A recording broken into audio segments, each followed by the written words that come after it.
amigo, minha amiga, paz seja convosco. Estamos aqui para mais um vídeo e desta vez vamos falar sobre as 5 solas da Reforma Protestante.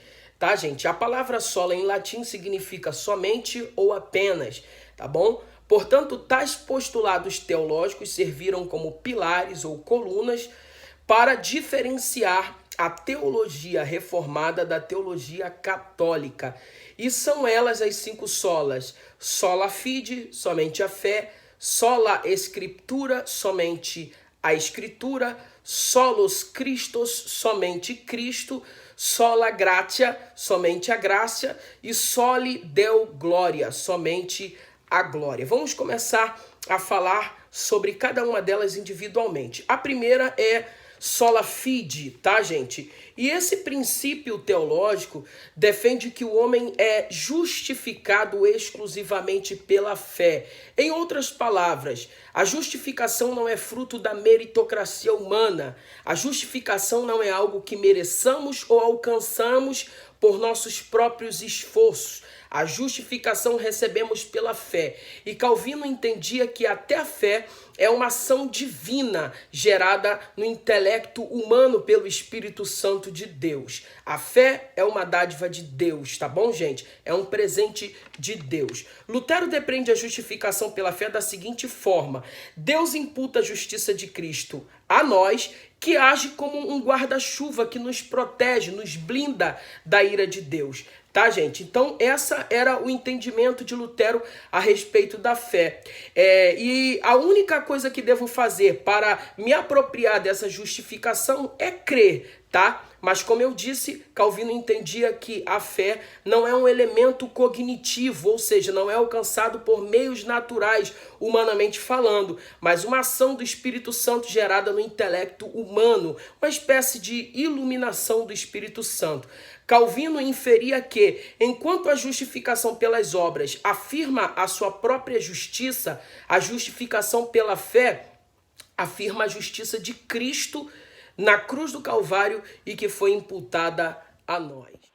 Sola Scriptura, somente a Escritura. A Escritura é a única regra de fé e prática para os reformadores, tá bom, gente? O protestantismo defende a autoridade da Escritura, a inerrância das Escrituras e a suficiência das Escrituras. E isso vai confrontar diretamente a ideia católica que tinha 3 autoridades: a Bíblia, a bula papal e o direito eclesiástico, e colocavam tudo no mesmo patamar, quando de fato nunca priorizou a palavra, antes relegava com as suas práticas corruptas e tentativas de extorsão, tá, gente? O fato da igreja estabelecer o cânon, ou seja, organizar o cânon bíblico, não legitimava a ela a autoridade maior ou igual à da Escritura. Não, para Lutero, a igreja pode até ter organizado o cânon, mas o evangelho estabeleceu a igreja. Era isso que Lutero compreendia. Terceiro, solos Christus, somente Cristo. Esse princípio defende que Cristo é o único mediador entre Deus e os homens. E esse posicionamento protestante rechaçou qualquer tentativa da igreja de exaltação dos sacerdotes que afirmavam uma posição especial de mediadores diante de Deus. Quebrou com tudo. Isso desestabilizou completamente a autoridade papal. Calvino defendia que a obra de Cristo realizada na cruz do Calvário por nós foi dada como satisfeita. Em outras palavras, o preço pago no Calvário satisfez definitivamente as justas exigências de Deus, que nós não poderíamos pagar. Jesus pagou por nós na cruz do Calvário. Portanto, somente Cristo, solos Christus. Quarto, sola gratia, somente a graça. Esse princípio defende a ideia de um favor imerecido, tá, gente?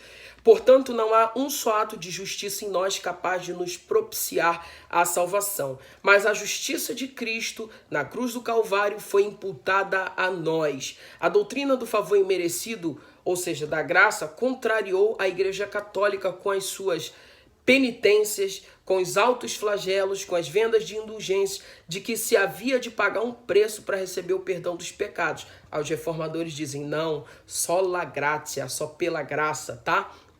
Todos os reformadores coadunavam do mesmo pensamento, de que o homem já nasce corrompido pelo pecado original, ou seja, a escravidão da vontade. A nossa vontade só se inclina para o pecado. É uma batalha entre mente e corpo. Uma lei da mente diz para fazer o certo, a lei do corpo diz para fazer outra coisa. Romanos 7:23, que Paulo diz: acho nos meus membros uma lei que batalha contra a lei do meu entendimento. Entretanto, Deus, por sua infinita bondade, misericórdia e graça, se dirige a nós por sua palavra, voltando a nossa vontade passiva para ele, de forma que na nossa condição pecaminosa podemos ter comunhão com ele, só por intermédio da sua graça.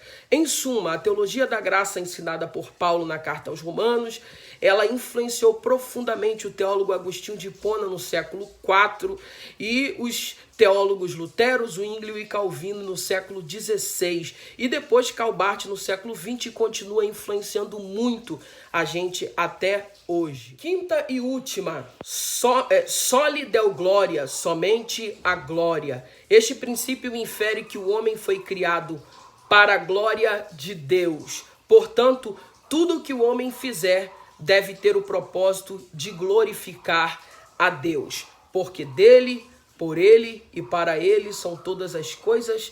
Glória, pois, eternamente a ele. Amém. Jesus disse: assim resplandeça a nossa luz diante dos homens, para que os homens vejam as vossas boas obras e glorifiquem o vosso Pai que está nos céus. Sintetizando, a importância da reforma protestante foi algo tão grande, tão revolucionário, que se espalhou tão rápido como fogo em rastro de pólvora por toda a Europa, e não parou só pela Europa, mas por todo o mundo. Foi deflagrada na Alemanha com Martinho Lutero, depois foi para a Suíça com Zwinglio. Calvino era francês, mas revolucionou em Genebra, Suíça, e John Knox na Escócia, e por todo o mundo desde então. A doutrina da justificação pela fé, começada em Paulo, difundida em Agostinho e difundida nos reformadores, chegaram até nós. Esses são os 5 pilares da reforma protestante. Eu espero que você tenha gostado. Se você gostou, gente, é de graça. Deixa o seu like aí, tá? Você que ainda não é inscrito, se inscreva em nosso canal e ative o sino para receber notificações de novas postagens. Que Deus em Cristo continue te abençoando. Grande abraço.